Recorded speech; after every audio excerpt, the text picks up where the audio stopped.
Salut les amis! Aujourd'hui on va parler d'un sujet très important. Que faire quand on se décourage, quand on a des peurs, quand on a des doutes et qu'on est seul en tant que thérapeute à gérer son cabinet, qu'on n'a pas forcément quelqu'un à qui parler, quelqu'un à qui exprimer tous ses doutes, ses peurs, ses interrogations. Qu'est-ce qu'on peut faire? Parfois c'est pas évident ce genre de situation parce que on est thérapeute, on a un cabinet, mais en fait très souvent on réalise quand même que c'est un métier assez solitaire. Ça veut dire qu'on n'a pas forcément quelqu'un avec qui discuter de toutes ces étapes, de toutes ces choses qu'on traverse. Qu'est-ce qu'on fait si on n'a pas de patient? Qu'est-ce qu'on fait si un patient ne progresse pas comme on le souhaite? Qu'est-ce qu'on fait si on manque de confiance en nous? Et en fait, le fait qu'on n'ait pas une communauté avec qui discuter de tout ça, parfois ça peut rendre les choses vraiment difficiles à gérer à l'intérieur. Et finalement, comme on n'a pas de lieu ou de personne à qui on peut en parler, tout ce que ça fait, c'est que ça s'accumule à l'intérieur et le manque de confiance en soi grandit. L'idée de cette vidéo, en fait, elle m'est venue parce que hier, j'avais une discussion avec ma collaboratrice où il y avait des peurs justement qui ont émergé. Elle a commencé au cabinet il y a à peine une semaine. Je pense qu'elle m'en voudra pas de parler de ça parce que je sais que ça pourra vraiment vous aider parce que ça se peut que vous soyez vous aussi dans cette situation. Tous les signaux sont au vert, c'est-à-dire qu'on a assez de nouveaux patients. Elle s'en occupe très bien, les patients ont envie de revenir et ils nous prennent des forfaits, donc il n'y a aucun problème. Et pourtant, malgré tout ça, et malgré les expériences qu'elle a en cabinet, il y a quand même des peurs qui émergent. Et j'ai expliqué qu'en fait, c'était tout à fait normal, parce que dans son cas, elle était en train de changer de cabinet.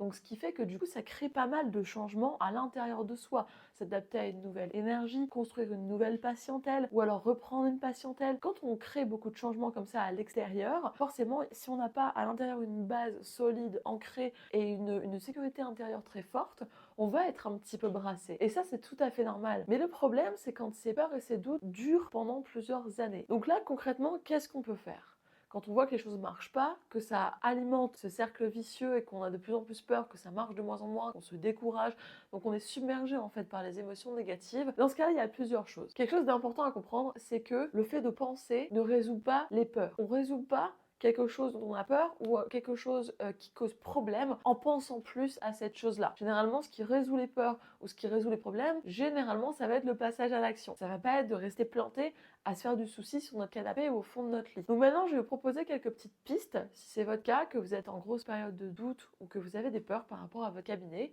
Premièrement, c'est déjà de vous ancrer, de vous poser, d'imaginer un cordon, donc de faire des exercices de visualisation qui aideront beaucoup à vous ancrer, vous, dans le sol, dans la terre, et vraiment d'un ancrage énergétique, de nous s'ancrer comme une base et d'être fermement posé sur le sol. Donc un exercice très simple que j'aime beaucoup faire pour ça, c'est d'imaginer un cordon qui descend au niveau du chakra racine et qui va s'ancrer tout au plus profond au centre de la terre. Et là, pouf, on sent tout qui descend, le corps peut devenir plus lourd ou plus léger selon les personnes. Moi, je sais que ça devient plus lourd et on sent vraiment notre présence, en fait, notre esprit, notre présence qui revient habiter dans notre corps. Parce que ce qui se passe, en fait, quand on a des peurs et des doutes, c'est que généralement, ça tourbillonne là-haut. Et en fait, toute l'énergie monte dans notre tête et du coup, c'est comme un tourbillon, une tornade et dont on n'arrive pas à se sortir parce qu'en fait, tout simplement, on n'arrive pas à faire redescendre la pression et redescendre les choses le plus bas possible dans votre corps. Donc déjà, ça c'est un premier exercice d'ancrage, que vous soyez assis, que vous soyez debout. L'idée, c'est vraiment d'avoir les deux pieds posés par terre, d'imaginer ce cordon énergétique qui vous lie au centre de la terre. Et après aussi, Joe Dispenza en parle très très bien, ça d'ailleurs dans ses vidéos de méditation et tout ça, d'imaginer l'espace dans votre crâne, derrière vos yeux, et de ramener un petit peu toute votre conscience, tout ce que vous avez éparpillé au cours des années, au cours des différents lieux où vous avez été, de ramener ça, tout ça, rassembler votre énergie derrière vos yeux. Et ensuite faire descendre tout ça vers le chakra racine et après imaginer ce cordon. Déjà là, normalement, vous devriez vous sentir beaucoup plus ancré, beaucoup plus posé et avec un esprit qui arrête de tourbillonner. Après, le deuxième exercice qui est super sympa, c'est d'imaginer justement ce cerveau, cet esprit qui parle tout le temps, qui nous embrume avec plein de peurs, plein de phrases, plein de choses qui nous mettent notre esprit complètement en vrac. Donc là, ce qu'on peut faire, c'est imaginer un bouton, donc comme ce qu'on fait avec la lumière pour la faire aller plus éclairée, moins éclairée. Je sais pas comment on appelle ça en français. En anglais, ça s'appelle un dimmer. Donc on imagine comme ça un bouton dimmer qui va de 0% à 100%. Et là, par exemple, si vous êtes dans un état d'agitation mentale, on va dire que le bouton, il est à 100%. Et nous, ce qu'on va essayer de faire, en fait, c'est de tout doucement, de le prendre et de le faire tout doucement passer à 80, à 70, puis à 50, puis à 40, et tout doucement le ramener vers 0%. Donc là, vous, normalement, ce que vous devez sentir à l'intérieur, si vous avez déjà bien fait l'exercice d'ancrage avant, c'est de sentir vos pensées, votre esprit qui chatte comme ça tout le temps, qui est tout le temps en train de parler et de vous balancer des pensées intrusives, de sentir qu'en fait, il diminue, il diminue, il diminue, et vous de ressentir aussi de plus en plus calme, calme et plus en plus calme à l'intérieur. Déjà, si vous arrivez à faire ça, ça va nettoyer les pensées intrusives et gênantes et stressantes surtout. Ça va réussir à vous ancrer au sol et à partir de là, j'ai envie de dire, on a déjà des meilleures bases pour travailler, on a déjà des meilleures bases pour comprendre concrètement ce qui nous inquiète, ce qui nous fait peur, ce qui nous agite et de pouvoir trouver des solutions. Parce que réellement, c'est ça qui va mettre fin à l'agitation mentale, c'est quand on a une solution. Donc quand on est dans un état comme ça, on peut penser de manière plus claire. Maintenant, vous pouvez concrètement ramener sur la table, donc pareil, la visualisation, moi je suis fan de l'auto-hypnose, je suis fan de toutes ces techniques qui permettent, parce que ça fait vraiment changer les choses à l'intérieur de soi, sur un plan qu'on ne peut pas comprendre, parce que ça touche réellement le subconscient. Donc là, vous mettez une table en face de vous, vous pouvez faire tout ce que je viens de vous dire, vous pouvez le faire les yeux fermés, les yeux ouverts, là c'est comme vous sentez le mieux. Hein. Moi j'arrive en faisant les deux, mais vous, trouvez votre style aussi, yeux ouverts, yeux fermés, vous imaginez une table, et là, vous ramenez l'origine de votre inquiétude, ou l'origine de vos peurs, l'origine de vos doutes, et vous les mettez sur la table. Et à partir de là, vous regardez par exemple, si ce qui m'inquiète, c'est de ne pas avoir assez de patients. Ok, on va ouvrir du coup cette boîte-là. Pas assez de patients. Qu'est-ce qu'on a dans cette boîte-là? Là maintenant, on a peut-être j'ai pas assez de nouveaux patients. Tiens, ça c'est une petite carte. C'est comme si on ouvrait une boîte de jeu. Et là, pouf, on sort la petite carte. Pas assez de nouveaux patients. Qu'est-ce qui se passe? Ça m'embête, mes patients ne reviennent que 2 fois au cabinet ou que 1 fois. Donc ça fait que je dois constamment chercher de nouveaux patients. Paf, on sort cette petite carte-là, c'est ça qui m'inquiète. Ok. Qu'est-ce qui pourrait m'inquiéter d'autre? Il y a des bugs avec ma fiche Google, il y a un bug avec la banque, il y a des problèmes un petit peu techniques, comme ça m'inquiète. Ok, pouf, une autre carte. Et en fait, vous sortez toutes les cartes, comme ça. Toutes les cartes qui vous inquiètent et vous les mettez sur la table, comme ça vous les ordonnez. 1, 2, 3, 4. Et là, à partir de là, les problèmes, la source de l'agitation devient beaucoup plus claire. Et surtout, vous êtes calme pour le gérer. Vous êtes calme pour trouver une solution. Et là, c'est très simple. Vous prenez carte par carte et vous les mettez dans une ordre de priorité. Quelle est la plus urgente? Après ce qui est urgent, quel est le problème le plus prioritaire? Admettons s'il y a des problèmes mécaniques avec la banque. Ça peut être un truc urgent à gérer. Ou des contrats à signer, des choses comme ça. Ça, c'est urgent. Donc ça veut dire qu'il faut s'en occuper en premier. Qu'est-ce qui est prioritaire? Par exemple, si on a un cabinet et qu'on n'a pas assez de patients et que par exemple, on n'a qu'un nouveau patient par semaine, dans ce cas-là, ce qui est prioritaire, c'est l'acquisition.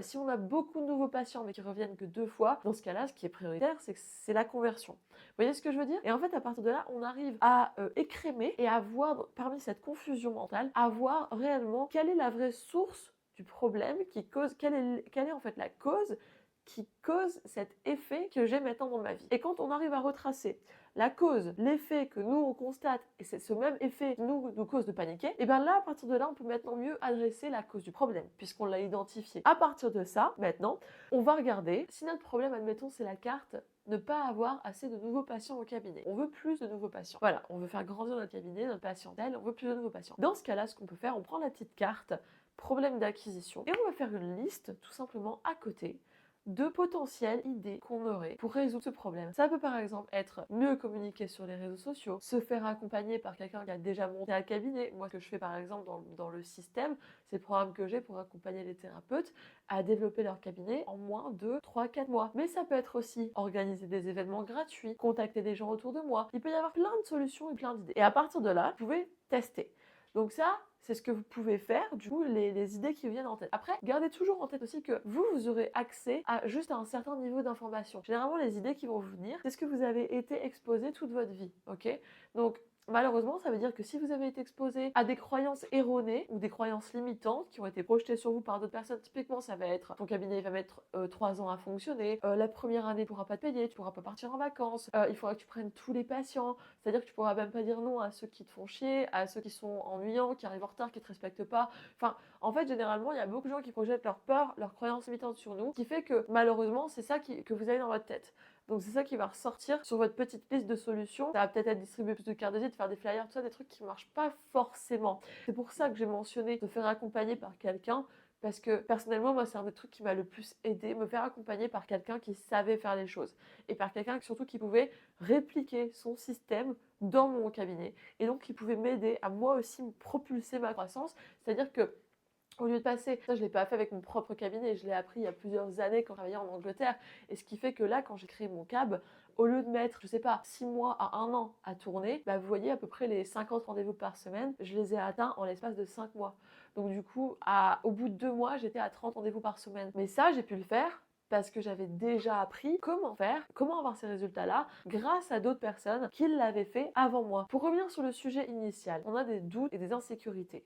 Je vais vous dire, le plus efficace pour mettre fin à ces doutes et ces insécurités, comme je viens de vous le dire, c'est de vous faire accompagner. Moi, c'est ce qui m'a transformé le plus mes résultats professionnels, mes résultats aussi personnels. Ma croissance a jamais été aussi rapide qu'à partir du moment où j'ai pris la décision de me faire accompagner. Mais si vous voulez essayer seul, et bien dans ce cas-là, faites adopter la démarche scientifique dont je viens de vous parler. Identifiez la cause.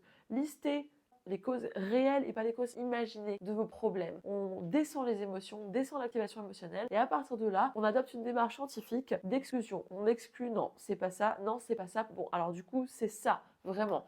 Et à partir de là, vous essayez d'implémenter des solutions pour résoudre votre problème. Si maintenant voulez-vous en savoir plus sur comment monter un cabinet, comment avoir confiance en soi, comment être bien dans son rôle de thérapeute et avoir vraiment un cab qui marche et surtout un cab solide et résilient, et bien n'hésitez pas à cliquer sur le lien juste en dessous. Vous avez accès à une petite masterclass que je vous ai faite qui vous explique exactement ce que je viens de vous dire, comment j'ai réussi à passer de 0 à 50 rendez-vous par semaine en l'espace de 5 mois.